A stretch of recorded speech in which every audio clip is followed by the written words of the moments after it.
Hello friends, welcome to దేవాంష్కా stories world. ఇప్పుడు మీరు వినబోతుంది మిస్టర్ రాక్షస్ స్టోరీలోని 3వ భాగం. వాళ్ళ మాటలు ఆ అమ్మాయి చెవిన పడటమే కన్నీళ్లు ఏకదాటిగా వస్తూ రుద్రాక్ష వైపు ఒక చూపు చూసింది. రుద్రాక్ష ఆ అమ్మాయి చూపు గమనించి కార్నర్ స్మైల్తో, వేస్ట్ ఆఫ్ టైం నువ్వు ఇలా చూసి నన్ను పడేయాలనుకోవటం, కాబట్టి నోరు మూసుకొని నేను చెప్పిన పని చెయ్యి అని అన్నాడు. ఆ మాటకి ఆ అమ్మాయికి కోపం వచ్చి పళ్ళు కొరుకుతూ అతని వైపు చూడకుండా నిస్సహాయంగా త్వరగా జ్యూస్ ప్రిపేర్ చేసింది.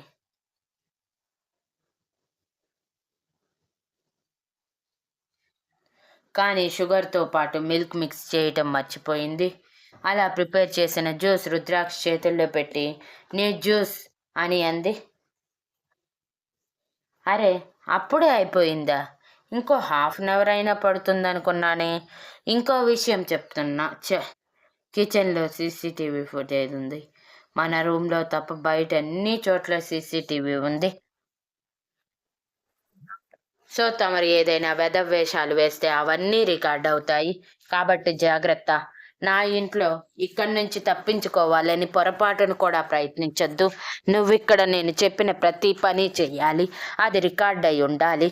నువ్వు ఇక్కడి నుంచి వెళ్ళేంత వరకు నీ నవ్వులో బాధ మాత్రమే ఉండాలి అని ఈవిల్ స్మైల్తో చెప్పిన రుద్రాక్ష్ ఆ జ్యూస్ గ్లాస్ బలవంతంగా అమ్మాయి నోటి దగ్గర పెట్టి, నువ్వు చేసిన ఈ జ్యూస్లో విషం కలిపి నన్ను వదిలించుకోవడానికి ట్రై చేసినా నేను ఆశ్చర్యపోనవసరం లేదు. కాబట్టి నీ మీద నాకు కొంచెం కూడా నమ్మకం లేదు.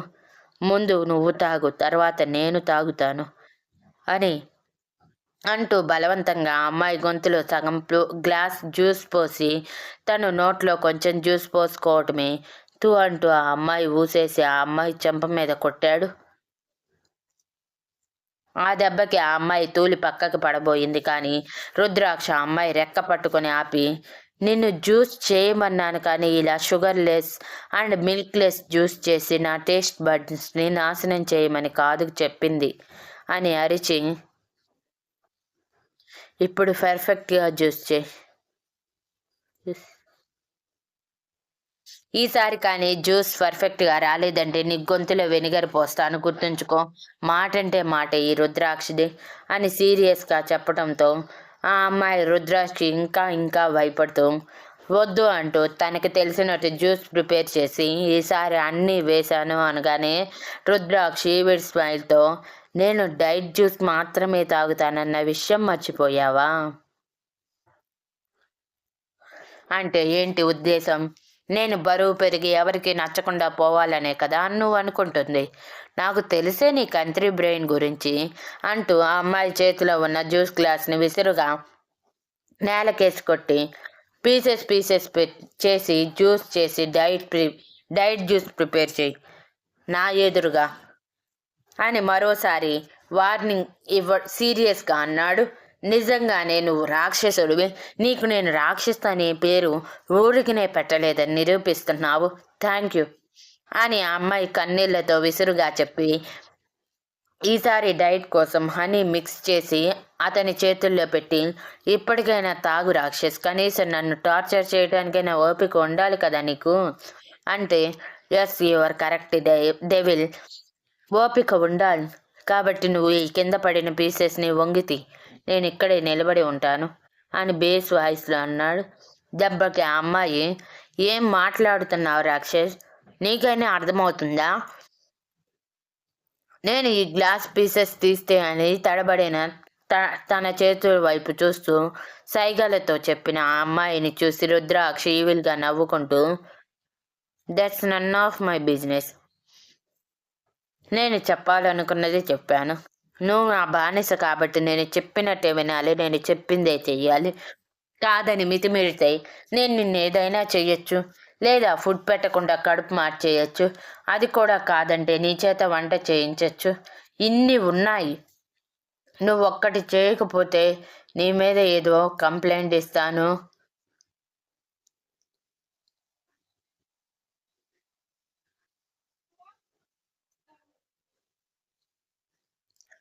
ఆ అమ్మాయి తిట్టుకుంటూ తప్పక కింద ఉన్న గ్లాస్ పీసెస్ తీస్తూ, చివరి గ్లాస్ తీసుకో, బోతు చేతి మీద ఘాటు పెట్టుకుంది తీసే సమయంలో. కానీ అదేమీ పట్టించుకోలేదు తను. ఆ గ్లాస్ పీసెస్ అన్నీ తీసి డస్ట్బిన్లో పడేశాక అయిపోయింది. ఇక నేను వెళ్ళొచ్చా రాక్షస్? లేదా ఇంకా ఇక్కడే ఉండి నువ్వు అన్ని పనులు కూడా చేయిస్తావా అని పళ్ళు బిగించి అంది ఆ అమ్మాయి. వెళ్దాంలే కానీ నువ్వు టిఫిన్ చేయలేదు, సో ప్రస్తుతం టిఫిన్ చెయ్యి అని ముందు రోజు రాత్రి మిగిలి ఉన్న అన్నం వైపు చూపించగానే ఆ అమ్మాయి కోపంగా నాకేం అక్కర్లేదు అని అంది. అది ఏమాత్రం నచ్చని రుద్రాక్ష విసురుగా ఆ అమ్మాయిని తన వైపు తిప్పుకొని నీ ఈ పొగరి నాకు నచ్చనిది, దీనివల్లే నువ్వు ఇక్కడి వరకు ఉన్నావు. నువ్వు నువ్వు నాకు చేసిన దానికి ఏమని అడగాలి? కేవలం ఏడుపు మాత్రమే నీ జీవితం కావాలి. కనీసం పొరపాటును కూడా నీ పెదవుల మీద సన్నటి నవ్వు కూడా ఉండకూడదు. అదే అదే నేను కోరుకుంటుంది. కానీ నేను కోరుకున్నట్టు జరగకుండా నువ్వు యాటిట్యూడ్గా కనిపిస్తున్నావు. ఈ యాటిట్యూడ్ నన్ను ఖచ్చితంగా ఏదో ఒక రోజు నిజంగా రాక్షసుని చేస్తుంది. కాబట్టి డోస్ పెంచాలి అని చాలా సీరియస్గా చెప్పి ముందు రోజే అన్నం తీసుకువచ్చి తన ఎదురుగా పెట్టి తిను అని అన్నాడు. కిచెన్ బయటికి ఆ మాటలన్నీ వినిపిస్తూనే ఉన్నా కూడా లోపలికి వచ్చే ధైర్యం ఎవరికీ లేదు. ఆఖరికి రుద్రాక్ష అత్తయ్యకి మావయ్యలకి కూడా. ఇక తనకి తప్పదు అన్నట్టు ఆ అమ్మాయి ఇష్టం లేకపోయినా తప్పక కడుపులో కూడా ఆకలి అవుతూ ఉంటే ఆ అన్నం తినేస్తుంది. అది చూసి అతను ఈవిల్గా నవ్వుకుంటూ మనసులో నాకు తెలిసే నిన్ను ఎక్కడ బెండ్ చెయ్యాలో, నిన్ను నేను అనుకున్నది చేయటానికే కదా ఇక్కడి వరకు తీసుకువచ్చింది అనుకుంటూ ఆ అమ్మాయి వైపు యాటిట్యూడ్గా చూశాడు. ఆ అమ్మాయి ఇది తినటం అయిపోగానే ఇక వెళ్ళొచ్చా అని అడిగితే హా పద అంటూ తన చేతిని పట్టుకొని స్వయంగా తన రూమ్లోకి తీసుకువెళ్ళటం ఆలస్యం. ఆ అమ్మాయి రుద్రాక్షిని విడిపించుకుని బాల్కనీలోకి వెళ్ళిపోయింది అక్కడ ఉండలేక. కొంత సమయం తర్వాత లోపలికి వచ్చిన ఆ అమ్మాయికి రుద్రాక్ష చాలా సీరియస్గా ఆలోచిస్తూ ఉండటం గమనించి ఇంకెవరి జీవితం నాశనం చేయటానికి అంతలా ఆలోచిస్తున్నావు రాక్షస్? నాలో మరో అమాయకపు అమ్మాయిని కూడా తెచ్చుకోవాలని అనుకుంటున్నావా?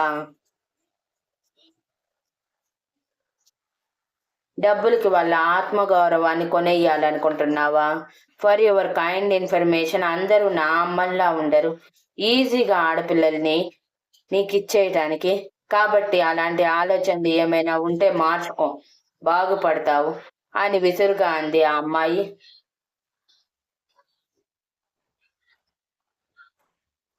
ఆ మాటలకి హహహ అంటూ రుద్రాక్ష గట్టిగా నవ్వేస్తూ బాగానే చెప్పావు, కానీ నా బానిసగా నువ్వు ఉండగా నాకు మరో బానిసని వెతుక్కోవాల్సిన అవసరం లేదు. నాకు వర్క్ ఉంది, నువ్వు ఇక్కడే ఉండు, బయటికి రాకు అని సీరియస్గా చెప్పి బయటికి వెళ్ళాడు రుద్రాక్ష్. డోర్ బయట నుంచి లాక్ చేసుకొని మరి. రుద్రాక్ష్ వెళ్ళిపోయాక ఆ అమ్మాయి బాధగా సోఫాలో కూర్చుని ఎలా మారిపోయింది నా జీవితం అని కన్నీళ్లతో అనుకుంటూ అద్దంలో తన మొహం తను చూసుకోవడానికి మనసొప్పక ఇదంతా ఎందుకు చేస్తున్నాడు ఈ రాక్షస్? నేను కొట్టినందుక? జస్ట్ కొట్టినందుకు ఇంత పగబట్టాలా? వాడు తప్పు చేశాడు కాబట్టే కదా నేను కొట్టింది. మరి ఎందుకు ఇంతలా నన్ను సాధిస్తున్నాడు? ఇంతకు ఇంతకు బదులు ఒక్కసారిగా చంపేస్తే ప్రశాంతంగా ఉండేది కదా అని బాధగా అనుకుంటూ కన్నీళ్లు తుడుచుకొని బయటికి వెళ్ళాలని అనుకుంది. రూమ్ డోర్ క్లోజ్ చేసి ఉండటంతో అది రుద్రాక్ష చేసిన పని అని ఈజీగా అర్థం చేసుకొని వీడిని అని పళ్ళు కొరుక్కుంటూ రాక్షస్ అని గట్టిగా అరిచింది. కానీ బయట నుంచి ఎటువంటి సమాధానాలు రాకపోవటంతో వీడు వీడు కావాలనే చేశాడు, ఇక్కడ కూర్చుంటే బుర్ర పోతుంది, బాల్కనీలోకైనా వెళ్దాం అనుకొని బాల్కనీలోకి వెళ్ళి కింద గార్డెన్ వైపు చూస్తూ అక్కడ పని వాళ్ళు మాట్లాడుకోవటం చూసి ఇంతకు ముందు కిచెన్లో జరిగింది గుర్తు చేసుకుని ఇదంతా కావాలనే చేస్తున్నాడు వీడిని చంపేయాలి, నా జీవితంలో ఆడుకుంటున్నాడు, నా క్యారెక్టర్ని తక్కువ చేస్తున్నాడు, ఇంతవరకు ఎవరి ముందు తలదించని నేను ఇప్పుడు అందరి ముందు తలదించే పరిస్థితి తీసుకువస్తున్నాడు. ఇప్పుడు నేను బయటికి వెళ్తే అందరూ నన్ను వీడి పని మనిషిగా చూస్తారు తప్ప ఇంతకుముందు నన్నుగా చూడరు. అని కన్నీళ్లతో అనుకుంటూ అక్కడే ఉన్న చైర్లో కూర్చొని తన జీవితం కోసం ఆలోచిస్తూ ఉంది. అరగంటైనా డోర్ తీయకపోవటంతో విసుగు వచ్చిన ఆ అమ్మాయి చిరాగ్గా వచ్చి డోర్ పావుగంట పాటు బాధింది. అప్పుడు వచ్చింది రుద్రాక్ష వాయిస్, చాలా బేస్ వాయిస్లో. నా ఇంట్లో చిన్న వస్తువైనా సరే నీ వల్ల డ్యామేజ్ అయ్యిందంటే దానికి 10 రెట్లు ఎక్కువ తీసుకుంటాను. కుట్టించుకొని ఎలానో నీకు ప్రత్యేకంగా చెప్పాల్సిన అవసరం లేదు. నిన్ను హింసించడానికే ఇక్కడికి తీసుకువచ్చా. ఆల్రెడీ నీకు తెలుసు కాబట్టి నేను చేసేది చూస్తూ ఉండడం తప్ప నువ్వు చేసేది ఏమీ లేదు. అండ్ మనం చేసుకున్న అగ్రిమెంట్ అండ్ కండిషన్స్ అస్సలు మర్చిపోకు. నా పర్మిషన్ లేకుండా నీ చావు కూడా నీ దగ్గరికి రాదు. అలా కాదని నువ్వేదైనా చేసుకుంటే గుర్తుంది కదా నీ తమ్ముడి జీవితం అని కన్నింగ్ స్మైల్తో నవ్వుతూ అనగానే ఆ అమ్మాయి ఏడుస్తూ కిందకి జారిపోయింది. మరో అరగంట తర్వాత రూమ్ డోర్ ఓపెన్ కావటమే ఆ అమ్మాయి కన్నీళ్లతో చూసింది. ఆ చూపు ఎప్పటిలా రుద్రాక్ష్ నుంచి ఇంచు కూడా కదిలించకపోక ఇంకా పెదవుల్లో స్మైల్ రప్పించింది. ఆ స్మైల్ చూసిన ఆ అమ్మాయి విరక్తిగా నవ్వుతూ, ఈరోజు ఇలా నవ్వుతున్నావు కదా, నువ్వు ఏదో ఒక రోజు నువ్వు చేస్తున్నది తప్పని తెలిసి ఆ రోజు కుళ్ళి కుళ్ళి ఏడుస్తావు మిస్టర్ రాక్షస్. అప్పుడు నువ్వు నా కోసం ఎంత వెతికినా, ఎంత బ్రతిమలాడినా, కాళ్ళు పట్టుకుని వెతికినా సరే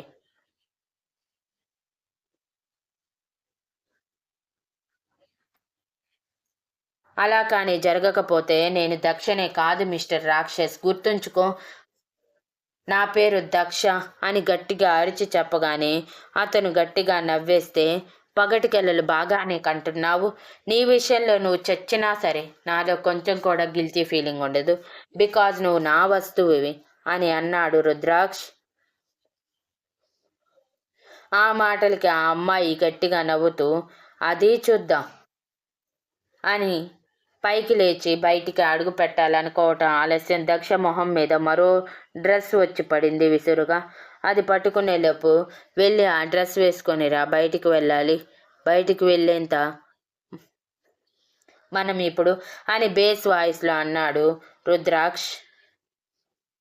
చేతిలో ఉన్న స్లీవ్లెస్ లాంగ్ ఫ్రాక్ చూసి ఒక నిట్టూర్పు విడిచిన దక్ష చూపు మాత్రం చాలా అసహ్యంగా రుద్రాక్షకి ఇచ్చి డ్రెస్సింగ్ రూమ్లోకి వెళ్తుంటే తన చేయి పట్టుకొని వెనక్కి తిప్పాడు రుద్రాక్ష చాలా కోపంగా. ఆ కోపానికి రుద్రాక్ష పట్టుకున్న పట్టుకి ఏమాత్రం వాల్యూ ఇవ్వని దక్ష కళ్ళు పెద్దవి చేసి కోపంగా రుద్రాక్ష వైపు చూస్తుంటే, ఏంటి నా వైపు అలా చూస్తున్నావు? Do you like it? నేను మాత్రమే నిన్ను అసహ్యంగా చూడాలి, అర్థమైందా? ఇంకొకసారి నీ ఫేస్లో నా కోసం అసహ్యం, ద్వేషం, కోపం లాంటి ఫీలింగ్స్ కనిపించాయంటే చంపేస్తాను. నన్ను చూస్తే నీ కళ్ళల్లో కనిపించాల్సింది కేవలం దీనత్వం మాత్రమే. రెండు అడుగులు వెనక్కి వేసి, నువ్వు చేసే వాటికి అసహ్యం చాలా తక్కువ పదం. ఇంకా సంతోషించు, నేను నీ మీద ఇంతవరకు చేసుకోలేదు. నువ్వు కాకుండా ఈ ప్లేస్లో వేరొకరు ఉంటే ఈ పాటికి నా చేతుల్లో చచ్చుండేవాళ్ళు. అవునవును, నాకేమైనా చంపటం కొత్త ఏంటి? చాలా ఈజీ పని కదా నీకు, అలానే కదా అని చాలా కోపంగా పిడిగిలి బిగించి అక్కడితో ఆపేసి, అయినా ఇదంతా నీతో ఎందుకు చేస్తున్నాను నేను? ఎందుకు నీతో మాట్లాడుతున్నాను? నోరు మూసుకొని డ్రెస్ చేంజ్ చేసుకో. అనవసరంగా నాకు ఎదురు తిరిగితే పర్యవసానాలు చాలా దారుణంగా ఉంటాయి అని రుద్రవర్ణం నిండిన కళ్ళతో అన్నాడు రుద్రాక్ష్. దక్ష పళ్ళు కొరుకుతూ, చాలా ఎక్కువ చేస్తున్నావు రాక్షస్. నేనెందుకు నీ మాట వినాలి? వింటుంటే కొట్టింది. నన్నేం చేయమంటావు? అందుకే కదా నిన్ను ఇక్కడికి తీసుకువచ్చింది అని అన్నాడు రుద్రాక్ష్. దెబ్బకి షాక్ అయిన దక్ష, ఏమన్నావు రాక్షస్ అని అరిస్తే, నేను ప్రతి ఆడపిల్లకి చాలా రెస్పెక్ట్ ఇస్తాను, ఒక్క నీకు తప్ప. ఇప్పుడు నువ్వు నేను చెప్పినట్టు చేయకపోతే నిన్ను ఏం చేస్తానో నువ్వు కూడా ఊహించలేవు అని అన్నాడు దక్ష చేతిని పట్టుకొని. రాక్షస్ అంటూ దక్ష గట్టిగా అరుస్తూ రుద్రాక్ష చేతుల్ని దూరం జరపాలనుకునే కొద్దీ రుద్రాక్ష తన పట్టు పెంచుతూ చెప్పు, నేను చెప్పినట్టు చేస్తావా లేదా అని అడిగాడు, తన చేతి మీద మరింత పట్టు పెంచుతూ. దానికి ఇంకాస్త షాక్ అయిన దక్ష ఈసారి కోపం ఆపుకోలేక విసురుగా రుద్రాక్ష చేతిని గట్టిగా కొరికేసింది. ఎంతలా అంటే తన పళ్ళు రుద్రాక్ష చేతుల్లో దిగబడిపోయేంతలా. కానీ ఏమాత్రం రియాక్షన్ ఇవ్వని Rudraksh evil smile evil స్మైల్తోనే Daksha చేసేది చూసి దక్షని వదిలేసి విసురుగా తనని తోసేసి గట్టిగా కొట్టాడు. ఆ దెబ్బకి వెళ్ళి సోఫాలో పడిన దక్ష కోపంగా రుద్రాక్ష వైపు చూస్తుంటే రుద్రాక్ష మొహంలో మొహం పెట్టి, నేను చెప్పినట్టు చెయ్యాలి, లేదంటే మర్యాదగా చేపిస్తాను కదా, నువ్వు నార్మల్గా బిహేవ్ చేయి, ఎందుకో నాలుగు రాక్షసుని బయటికి తీసుకువస్తావు, వెళ్ళి రెడీ అయ్యి రాపో అని అరిచాడు. Thank you for listening and please like, share, comment.